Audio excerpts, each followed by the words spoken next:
नमस्कार मो ना रंजिता रानी नायक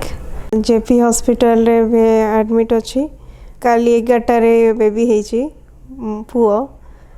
सुजाता मैम पाखे मो ट्रीटमेंट होती मोर जड़े फ्रेंड मत रेकमेंड करते से बहुत भल डॉक्टर और नॉर्मल डिलीवरी बेसी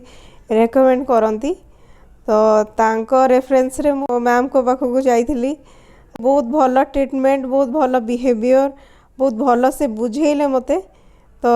तांको बिहेवियर मते ट्रीटमेंट भी बहुत भल लगिला आ हॉस्पिटल ऊपर कहबी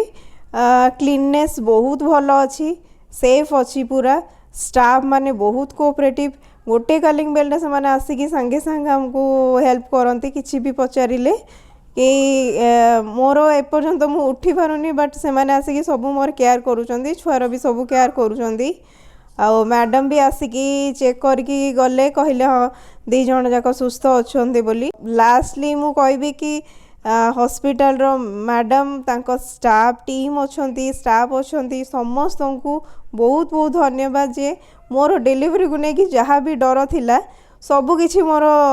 मनरु एबे दूर हो जाइछि।